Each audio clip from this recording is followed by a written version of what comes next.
नमस्कार दोस्तों, मैं आपको पढ़ के सुना रही हूँ निर्मल जी के रिपोर्टाज, उनकी पुस्तक हर बारिश में से कुछ हिस्से और अपनी टिप्पणी के साथ। दरअसल कहिए कि मैं आपके साथ इसका पुनर्पाठ कर रही हूँ, इसकी थोड़ी सी व्याख्या करते हुए। और मेरा मकसद एक बार फिर से निर्मल जी को पढ़ना कोरोना के समय में कितना सुंदर है ये कहना भी है, और यूरोप को एक बार फिर से और करीब से समझना भी। मैं बहुत लंबे समय तक विदेश में थी और काफ़ी मेरे अपने अनुभव हैं, उनके सांस्कृतिक अंतर्द्वंद्वों की भी कुछ समझ है मेरी। बहरहाल इसमें बहुत से सांस्कृतिक अंतर्द्वंद, बहुत सी सांस्कृतिक टकराहटें यूरोपीय विचारधाराओं की आपके सामने आ रही हैं। हम पढ़ रहे हैं प्राग एक स्वप्न, जो बेसिकली प्राग स्प्रिंग के अंत की कथा है। एक चश्मदीद गवाह, इतना बड़ा लेखक हमारी भाषा, हमारे देश का, जो उस वक्त मौजूद था जबकि सबसे बड़ा दुनिया का एक्सपेरिमेंट मार्क्सिज्म को ज़्यादा ह्यूमेन करने का। मार्क्सिज्म को हम हमेशा एक डिक्टेटरशिप के साथ एसोसिएट करते हैं, स्टालिन के उस समय से, जबकि तालियां बजना बंद नहीं होती थी, है ना। लेकिन एक ऐसा एक्सपेरिमेंट अलेक्जेंडर दुबचेक के नेतृत्व में प्राग में शुरू हुआ था, जहां उन्होंने लिबरलाइजेशन शुरू किया था, एक उदारवाद, एक मिक्स्ड इकोनॉमी की तरफ धीरे धीरे बढ़ने का। और 61 में ही नैम मूवमेंट की भी स्थापना हुई थी, नॉन अलाइंड मूवमेंट, जिसमें टीटो युगोस्लाविया के प्रधानमंत्री, घाना के नेता, अपने नेहरू जी और तमाम लोग थे। यानी कोल्ड वॉर और उसके जो बटे हुए ब्लॉक्स थे उनको चुनौती देने से अधिक उनके समानांतर एक अस्तित्व स्थापित करने की कोशिश। इसमें हमने पढ़ा है कि रूसी टैंक किस तरह शहर में आते हैं। तारीख लिखी हुई है 21 अगस्त 1961, और जनता जो है वो कितने अनुशासन के साथ दस्तखत कर रही है, अपने नेता दुबचेक के प्रति अपना आश्वासन दिखाती हुई, विश्वास दिखाती हुई, दस्तखत करके एक अपील पर भेज रही है कि वे रूसी आक्रमण का विरोध है ना। ये सवाल नहीं है कि उससे क्या होगा वगैरह वगैरह, ये जो बहुत से निराशावादी सवाल हमारे लोकतंत्र में आते हैं, जहां हम धरना, जुलूस, माइक बोलना करते हैं, पर हम चुपचाप दस्तखत। आप change.org पे पिटिशन ऑनलाइन का मौसम आया है, लेकिन वैसे और हमारे यहाँ कोई टैंक नहीं विदेशी चला रहा है। चीन में आक्रमण होता है तो सत्ताधारी और विपक्ष एक दूसरे की गर्दन पकड़ के ज़रूर बैठ जाते हैं, और ठीक है, विपक्ष को इतना जागरूक होना ही चाहिए कि प्रधानमंत्री से अगर कोई स्ट्रैटेजिक मिस्टेक है तो उसको पॉइंट आउट करे, लेकिन पूरी तरह देश की जनता पे वो हावी हो जाता है ज़्यादा बिना इंफॉर्मेशन।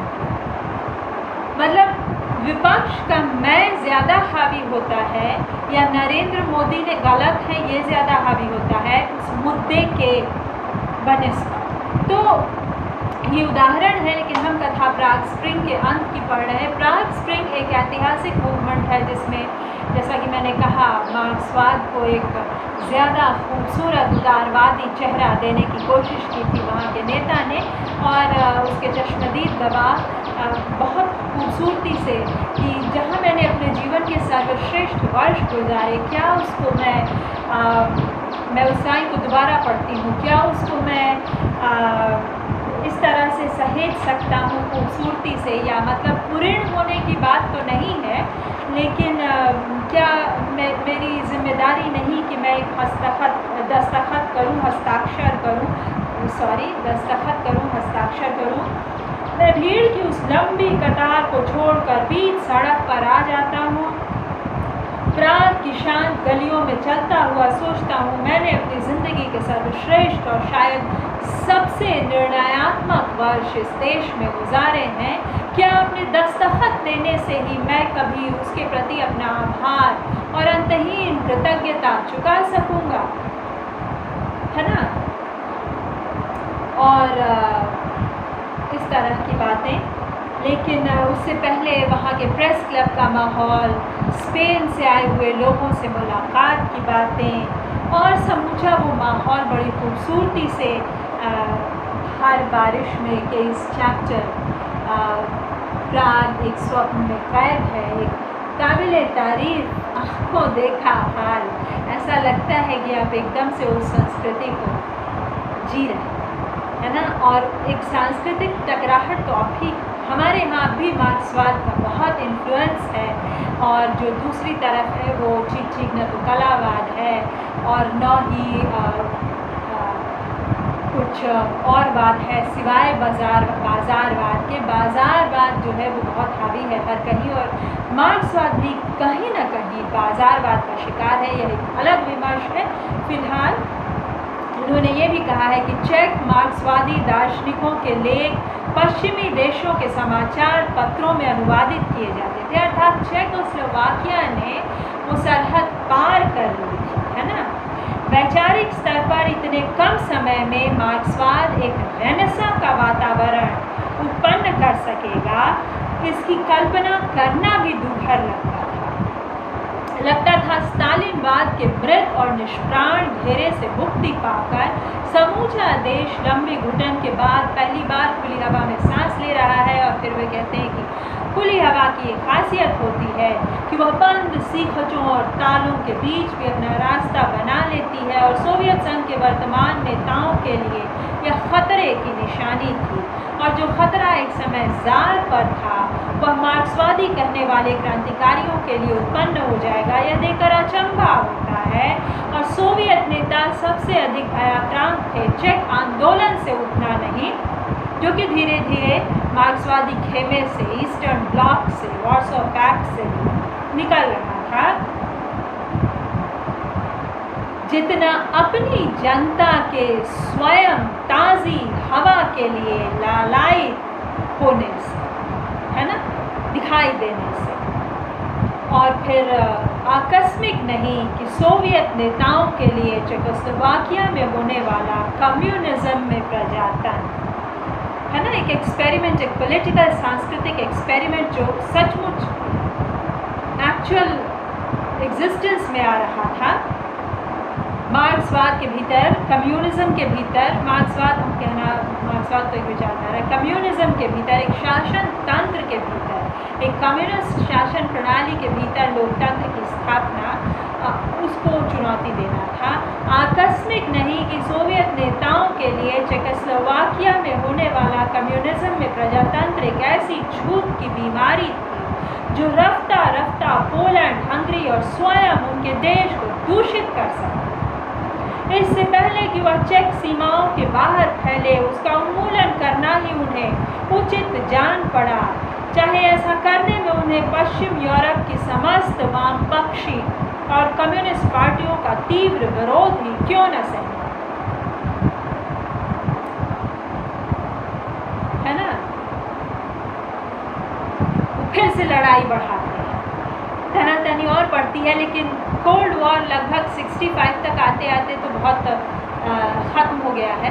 तो ये कोल्ड वॉर के समापन से कुछ समय पहले की कथा है, और जबकि मैं इसे एक बार फिर से कह रही हूँ, मैं कहना चाहूँगी कि अभी अभी फिर से हाल ही में कुछ ही दिनों पहले, सप्ताह भर के भीतर ये खबर आई थी कि व्लादिमीर पुतिन के एक बहुत प्रखर क्रिटिक को पॉइजन किया गया रूस में। और ये पॉइजनिंग कैसे हो रही है, नोविचॉक एजेंट है, नर्व एजेंट है, मतलब एस्पियोनाज का तो कुछ तंत्र है ना, उनके पास तक ऐसी पहुंच है कि वो पॉइजन हो रहे हैं।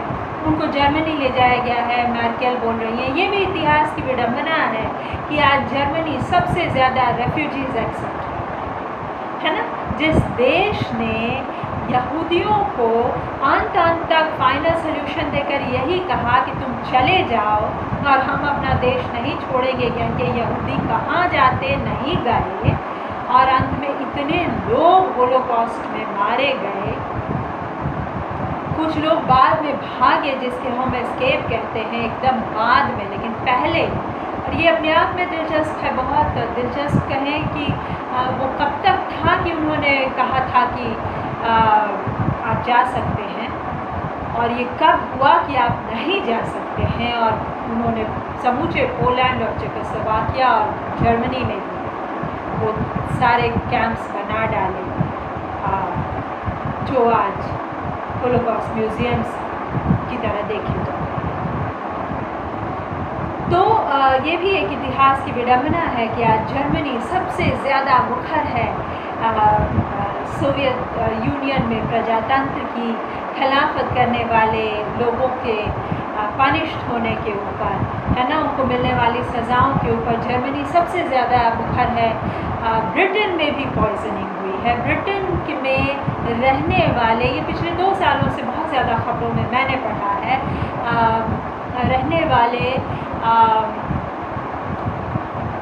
ex-KGB स्पाइस की पॉइजनिंग हुई है। अब वो MI6 के लिए काम करते हैं या नहीं करते, ये हम नहीं जानते।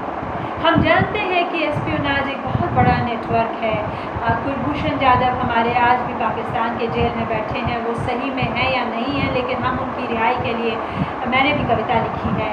लेकिन एस्पियोनाज एक अलग डिप्लोमेटिक का मुद्दा है अपने आप में, और एक जीवन में गुप्तचरों का प्रभाव और उनकी मौजूदगी जो एक आम जिंदगी में भी सांस्कृतिक स्तर पर आज की दुनिया में, पोस्ट कोल्ड वॉर की दुनिया में, पोस्ट कोल्ड वॉर तो मैं बहुत पीछे चली गई, उसके कितने मतलब मूवमेंट्स कल्चरल आ गए। पोस्ट ट्रूथ की दुनिया में एक सच्चाई है, उसको एक अलग विमर्श है, लेकिन इतना अलग भी नहीं, क्योंकि जब हम सांस्कृतिक आदान प्रदान करते हैं और जब हम एक देश की संस्कृति की खिलाफत में कुछ लिखते हैं, तो वो भी एक सांस्कृतिक स्टैंड है, एक साहित्यिक स्टैंड है, और उसको अपने देश समेत कैसे कहाँ देखा जा रहा है, ये एक मुद्दा है। लेकिन बातों की आज़ादी तो होनी ही चाहिए, बहरहाल, है ना। तो आकस्मिक नहीं कि सोवियत नेताओं के लिए चेकोस्लोवाकिया में होने वाला कम्युनिज्म में प्रजातंत्र एक ऐसी छूत की बीमारी थी जो रफ्ता रफ्ता पोलैंड, हंगरी और स्वयं उनके देश को दूषित कर सकता। इससे पहले कि वह चेक बीमारी सीमाओं के बाहर फैले, उसका उन्मूलन करना ही उन्हें उचित जान पड़ा, चाहे ऐसा करने में उन्हें पश्चिम यूरोप के समस्त वामपक्षी और कम्युनिस्ट पार्टियों का तीव्र विरोध ही क्यों न सहना पड़े। आज सोवियत संघ एक बंद समाज है जो कहीं भी समाजवाद में होने वाले नए परिवर्तनों को भय और शंका से देखता है। वह देश जो किसी समय दुनिया की प्रतिगामी शक्तियों के लिए खतरे की निशानी था, आज स्वयं प्रतिगामी शक्तियों का सबसे खतरनाक दुर्ग बन गया है। जो कुछ महीने पहले पेरिस के छात्र प्रदर्शनों पर कीचड़ उछाल सकता है, वह अगर आज प्राग के स्वप्न को कुचलने के लिए अपने टैंक भेजता है तो अफसोस ज़रूर हो, आश्चर्य नहीं होना चाहिए। अपने चेक मित्रों के साथ मैंने भी कुछ महीनों के लिए वह स्वप्न जिया था। स्वप्न केवल देखना ही नहीं, जीना भी। मतलब ये कि हमने एक सपना देखा, अब उसको साकार करने के लिए कितनी मेहनत, कितना संघर्ष। अपने चेक मित्रों के साथ मैंने भी कुछ महीनों के लिए वह स्वप्न जिया था जो आज सोवियत टैंकों के नीचे लिथड़ा पड़ा है। मुझे अपने मोह भंग पर इतना दुख नहीं होता, सिर्फ रह रहकर अपनी बेबसी का एहसास ज़रूर पहुँचता है। ये जो बेबसी है, मैंने भी इसे बहुत बार देखा है, मैंने बहुत इमिग्रेशन का संघर्ष किया है, आप सब जानते हैं, लेकिन फिर भी मतलब मेरा प्यार ख़त्म नहीं होता उस देश के प्रति, वहाँ की आबो हवा ही नहीं, लोगों के प्रति भी, मतलब किसी परिचित वैसे नहीं, मतलब तमाम लोगों के प्रति और दोस्तों के प्रति, जो मैंने बहुत से ऑनलाइन भी बनाए कवि मित्र। लेकिन जहाँ मैंने नस्लवाद के साथ साथ अपने देश के लोगों की भी राजनीति झेली, अपने देशों मतलब हमारे अड़ोस पड़ोस के देश, श्रीलंका की सबसे ज़्यादा शायद तमिल माइग्रेशन की राजनीति सबसे ज़्यादा। इस चीज़ का दुख भी होता है कि मेरे लिए भविष्य में सोवियत संघ कभी वह नहीं रह सकेगा जो कभी था। रूस से हम सब प्यार करते हैं, सबसे ज़्यादा तो इसलिए क्योंकि रूसी टैंक भी पहुँचे थे इन जर्मन कॉन्सेंट्रेशन कैंप से रिहा करने के लिए यहूदियों को उन्होंने 7 लड़ाई लड़ी थी और फिर वो बट गए। रूसी सभ्यता से भारतीयों को भाषा से, साहित्य से सबसे ज़्यादा प्यार है। भारतीय भाषाओं से बाहर की भाषाओं में हमने सबसे पहले रूसी भाषा से प्यार करना सीखा। और उसके बाद मतलब मेरा चूँकि प्रवास नॉर्थ अमेरिका में रहा, जैसा कि मैं कह रही थी, और आज अमेरिका दुनिया की खबरों में है, सुर्खियों में है अपने नस्लवाद के संघर्ष के लिए, तो उस बात को गंभीरता से समझना और लेना बहुत ज़रूरी है। हमेशा उस पर चेकोस्लोवाकिया की छाया मंडराती रहेगी। बचपन के स्वप्न की तरह वह हमेशा के लिए खो गया है। मैं यह बात उन बूढ़ी महिला से भी कहना चाहता हूँ जो स्पेन में फ्रैंको के खिलाफ खड़ी थी। उन्होंने शायद यह कल्पना भी न की होगी कि हमारी बातचीत के सिर्फ 20 दिन बाद पुराने स्क्वायर की उस बेंच पर मुक्ति फौज के सिपाही अपनी बंदूकों से लैस होकर बैठे। किंतु यह बात मैं कहूँगी नहीं। आदमी की ज़िंदगी बहुत छोटी है और वह चाहे कितना ही मजबूत क्यों न हो, अपनी एक ज़िंदगी में 2 स्पेन नहीं जी सकता। मतलब ये इतना खूबसूरत है ना कि अब मेरी इच्छा होती है कि मैं एक शब्द भी और ना कहूँ, टिप्पणी करूँ ही नहीं, केवल पाठ करके छोड़ दूँ, लेकिन यह इस विधा के साथ ज़्यादती होगी। लेकिन ऐसा शायद संभव है। मेरे पिता जैसा कि कहते थे, और मैंने पहले भी ये कहीं कहा है कि एक कहावत है Greek, you can not enter the same river twice, क्योंकि जब तक तुम दूसरी बार दाखिल होगे वह नदी बदल चुकी।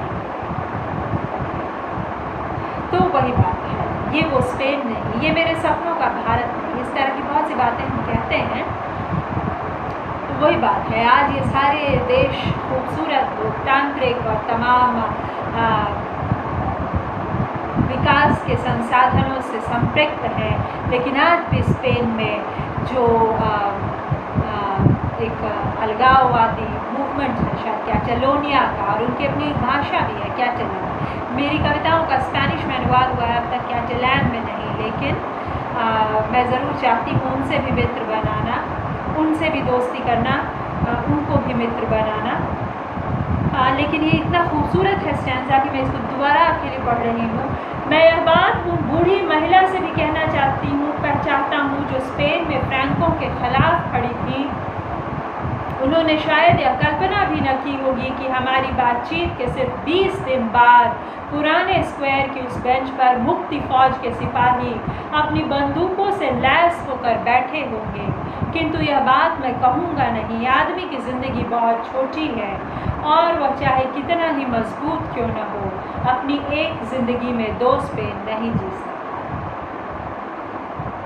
मतलब ये कि उस बूढ़ी महिला को बताने की हिम्मत भी नहीं हो रही है कि हम फिर से हमले में हैं और मुक्ति फौज के सिपाही यहाँ खड़े हैं। और ये मुक्ति फौज तथाकथित मुक्ति की नहीं, दमन की फौज है ना। तो ये चैप्टर यहाँ समाप्त होता है और मैं अपना पाठ यहाँ समाप्त करती हूँ। अगला चैप्टर है अंधेरे के खिलाफ, और उसको पढ़ूँगी और फिर मैं कहानी पर आऊँगी। इन्होंने कहानी की विधा पर एक लंबा चैप्टर लिखा है और उसके बाद थिएटर पर, उसको इसके बाद पढ़ूँगी। और ऐसा मैंने जानबूझकर किया है क्योंकि हमारे थिएटर, हमारी कहानी पर मार्क्सवाद और बाज़ारवाद दोनों का प्रभाव बहुत ज़्यादा है। यानी गरीबी और औरत की देह, ये सबसे ज़्यादा मिलती है हमारी कहानी, हमारे थिएटर, या फिर मिलता है अतीत, हमारा इतिहास। तो दोस्तों, ये है निर्मल वर्मा को एक बार फिर से पढ़ने की आपके साथ मेरी कोशिश। आशा है कि आपको मेरा पाठ और मेरी टिप्पणी अच्छी लग रही है और मैं आपकी प्रतिक्रिया, आपकी टिप्पणी का इंतज़ार कर रही हूँ। आशा है कि आप कुछ लिख दीजिएगा।